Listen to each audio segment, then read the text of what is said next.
நண்பர்களே, சமத்துவ மக்கள் கட்சியினுடைய சரத்குமார் பாரதிய ஜனதா கட்சியோட கைகோர்த்திருக்காரு. பாஜக தமாக கூட்டணி உறுதி செய்யப்பட்டிருக்க நிலையில சமத்துவ மக்கள் கட்சியினுடைய சரத்குமார் குறிவைக்கக்கூடிய தொகுதி தூத்துக்குடி.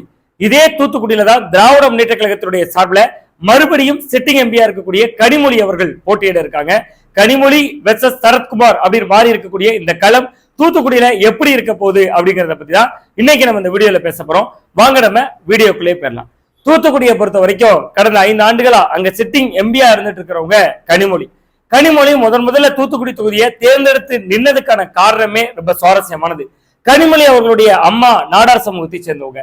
அது மட்டும் இல்லாம கனிமொழி அந்த தொகுதிக்குள்ள வந்தாங்கன்னா அவங்களுக்கு இருக்கக்கூடிய ஒரு நாடார் பின்புலத்தால எளிதா ஜெயிக்க முடியும் அப்படிங்கிறதுனாலதான் நாடார் சமூக மக்கள் அதிகமா வசிக்கக்கூடிய தூத்துக்குடி நாடாளுமன்ற தொகுதியை தேர்ந்தெடுத்து கனிமொழியை அனுப்பி வச்சுச்சு திமுக தலைமை. கனிமொழியும் இங்க தூத்துக்குடிக்கு வந்திருந்தாங்க. வந்து அவங்க தேர்தல் வேலை செய்யறதுக்காக முதல்ல ஒரு வீடு எடுத்திருந்தாங்க. கிட்டத்தட்ட அவங்க ஒவ்வொரு மாதத்திலும் ஒரு 15 நாட்களுக்கு மேல தூத்துக்குடியிலேயே செலவிட்டு இன்றைக்கு வரையும் அங்கேயே வசிச்சுட்டு இருக்காங்க அப்படிங்கிறது ரொம்ப ஆச்சரியமான ஒரு விஷயம். அப்ப கனிமொழி அவர்கள் இங்க வந்து போட்டியிட்ட அந்த நேரத்துல தமிழிசை சவுந்தரராஜனை பாஜக முன்னிலைப்படுத்துறாங்க. அப்ப அதிமுக கூட்டணியோட பாஜக இருந்துச்சு.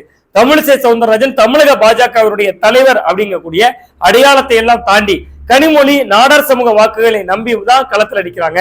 அதே நாடார் சமூகத்திலிருந்து தமிழிசை சவுந்தரராஜனை களத்துல இறக்குறப்ப அது நாடார் சமூக மக்கள் கிட்ட ஒரு பெரிய மாற்றத்தை ஏற்படுத்தும் அப்படிங்கக்கூடிய நம்பிக்கையில தான் தமிழிசை சவுந்தரராஜனை தூத்துக்குடிக்கு அதிமுக பாஜக கூட்டணியில களம் இறக்குறாங்க. அதுக்கான வேலையை தமிழிசையும் வந்த உடனே செய்யவும் ஆரம்பிச்சிருந்தாங்க. இதனால ஒரு கட்டத்துல பயந்து போன கனிமொழி அவர்களே முந்தைய முறை தேர்தலில் நிக்கிறப்ப தன்னோட சமூக வலைதள பக்கங்கள் எல்லாம் பணம் ஏறக்கூடிய புகைப்படத்தை கூட அவங்க வச்சிருந்தாங்க. இது எல்லாத்துக்கும் மேல மு.க. ஸ்டாலின் பிரச்சாரத்துக்கு வந்திருந்த நேரத்துல வடை தொழிலாளர்களை சந்திக்கிறதுக்கும் ஏற்பாடு செஞ்சிருந்தாங்க. அங்க கூட ஒரு நகைச்சுவை காட்சி அரங்கேறி இருந்துச்சு. அவரு படை தொழிலாளர்கள் செஞ்சு வச்சிருந்த பதநீரை குடிச்சிட்டு இதுல நிறைய சக்கரை போடுவீங்களா, நல்ல இனிப்பா இருக்கே, சக்கரை சேருமா அப்படின்னு கேட்ட அந்த காட்சி எல்லாம் கூட அப்பவே ரொம்ப பகடியா சமூக வலைதளங்கள்ல வைரல் ஆச்சு. கனிமொழி இப்ப மறுபடியும் அதே தூத்துக்குடியை தான் போட்டியிடறதுக்கு தேர்ந்தெடுத்திருக்காங்க. ஆனா கனிமொழி முதல் முறை இங்க நிக்கிறப்பதான் நாடார் சமூகத்தினுடைய ஒரு பின்புலத்தோட அவர் களத்துக்கு வர வேண்டி இருந்துச்சு. ஆனா இப்ப கனிமொழி அவர்கள் அனைத்து சமூக மக்களோடையும் ஒரு ஆதரவை பெற்றிருக்காரு. அது மட்டும் இல்லாம கனிமொழி கிட்ட யாருமே எதிர்பார்க்காத ஒரு மிக முக்கியமான விஷயம் என்னன்னா அவங்க தொகுதிக்குள்ள இருப்பாங்களா அப்படிங்கக்கூடிய ஒரு எதிர்பார்ப்பே பலருக்கும் இல்லாம தான் இருந்துச்சு முதல்ல அவங்க தேர்தலை சந்திக்கிறப்ப. ஆனா கனிமொழி மாதத்துல 15 நாட்களுக்கு குறையாம டெல்லியில பாராளுமன்றம் இல்லாத நேரத்திலையும் சரி, சென்னையில முக்கியமான கட்சி வேலைகள் இல்லாத நேரத்திலும் சரி, தூத்துக்குடியில சொந்த தொகுதிக்குள்ள கணிசமான நேரத்தை செலவு பண்ண ஆரம்பிச்சாங்க. மாதத்துல 10 நாட்களுக்கு அதிகமா கனிமொழியை உள்ளூர்ல பார்க்க முடியுங்கிறதோட எல்லாராலையும் அணுகக்கூடிய எம்பியாவும் அவங்க இருந்தாங்க அப்படிங்கிறது ரொம்ப ஆச்சரியமான விஷயமா இருந்துச்சு. ஏன்னா முதல்வர் மு.க. ஸ்டாலின் அவர்களுடைய சகோதரி கருணாநிதியுடைய மகள் அப்படிங்கக்கூடிய எந்த விதமான பந்தாவும் இல்லாம தொகுதி மக்கள் யாராவது போய் ஏதாவது நிவாரணமோ ஏதாவது ஒரு கோரிக்கைக்காகவோ போனா உடனே சம்பந்தப்பட்ட அதிகாரிகள்கிட்ட போன் போட்டே கனிமொழி தீர்வுன்னு சொல்லிடுவாங்க. இது எல்லாத்துக்கும் மேல தூத்துக்குடி திமுகல பார்த்தா சிரிக்கிற அளவுக்கு 4 கோஷ்டிகள், கடுமையான கோஷ்டி பூசல் அரசியல் அங்க நிலவுது. ஒன்று சிட்டிங் அமைச்சராக இருக்கக்கூடிய கீதா ஜீவன், இன்னொன்று சிட்டிங் அமைச்சராக இருக்கக்கூடிய அனிதா ராதாகிருஷ்ணன், இன்னொன்று தூத்துக்குடியில மேயராக இருக்கக்கூடிய ஜெகன். இவ்வளவுக்கும் ஜெகனும் அமைச்சர் கீதா ஜீவனும் உடன் பிறந்த அண்ணன் சகோதர சகோதரிகள். ஆன பின்பும் கூட அவங்களுக்குள்ள கடுமையான கோஷ்டி அரசியல் 2 தரப்புக்கும் இடையில நிலவிட்டு இருக்கு. இது மட்டும் இல்லாம மதிமுகல இருந்து திமுகவுக்கு வந்து திமுகவினுடைய மிக முக்கிய புள்ளிகள்ல ஒருவராக இருக்கக்கூடிய ஜோயல், இப்படி 4 பேர் 4 அணிகளாக தூத்துக்குடியில செயல்பட்டாலும் கூட கனிமொழி வந்திருக்காங்கன்னா 4 பேரும் அவங்க பின்னாடி ஒண்ணு போல போகக்கூடிய இடத்துல கனிமொழி ஜெயிச்சிருந்தாங்க. அந்த வகையில திமுகவை பொறுத்தவரை கனிமொழி ஒரு ஸ்டார் கேண்டிடேட் அப்படின்னு சொல்றதை விட தொகுதி மக்கள் கிட்டையும் ஒரு ரொம்ப நம்பிக்கையை பெற்ற ஒரு வேட்பாளர். முதல்ல அவங்க தொகுதிக்குள்ள களமிறங்கிறப்ப தேவைப்பட்ட அந்த நாடார் அப்படின்னு சொல்லக்கூடிய ஒரு பின்புலம் இப்ப கனிமொழிக்கு தேவைப்படாத அளவுக்கு தொகுதியில எல்லா தரப்பு மக்களும் அவரை ஏற்றுக்கொண்டாங்க அப்படிங்கறத தான் நம்மளும் அதை புரிந்து கொள்ள வேண்டியிருக்கு.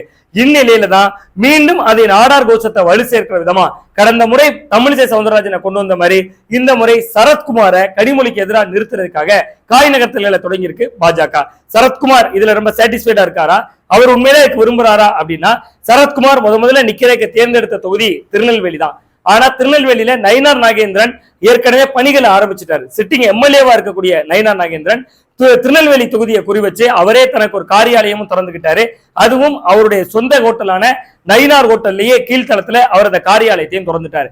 சோ நயினார் நாகேந்திரனை பொறுத்தவரை எப்பவுமே எப்படி அரசியல் செய்வார்னா திருநெல்வேலி சட்டமன்ற தொகுதியிலையும் அப்படிதான் அதிமுக பாஜக கூட்டணி பேச்சுவார்த்தையே நடத்துறதுக்கு முன்னாடியே அவர் திருநெல்வேலி எம்எல்ஏ அதுக்காக அவர் ஒரு தேர்தல் காரியாலயத்தை திறந்துட்டார்.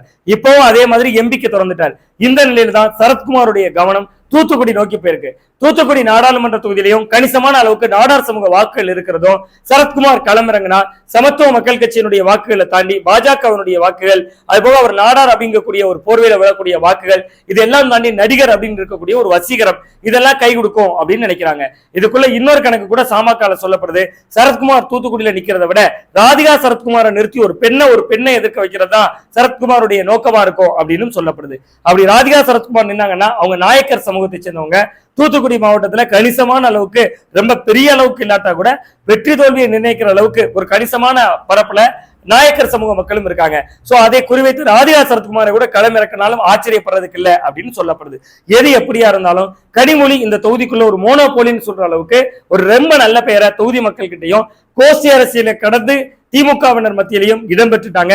சோ யாரு நின்றாலும் இப்பொழுது இந்த தொகுதியினுடைய வாசம் என்று சொல்வது திராவிட முன்னேற்ற கழகத்தை, ரொம்ப குறிப்பா கனிமொழி அவர்கள் நிற்கிற போது கனிமொழியினுடைய பக்கம்தான் வெற்றி கணி இருப்பதாகத்தான் நாமும் உணர்ந்து கொள்ள வேண்டியிருக்கிறது. இது எல்லாம் தாண்டி அதிமுகவை பொறுத்தவரை இந்த நொடி வரையும் அவங்களால வேட்பாளரை கூட தூத்துக்குடியில பிக்ஸ் செய்ய முடியல.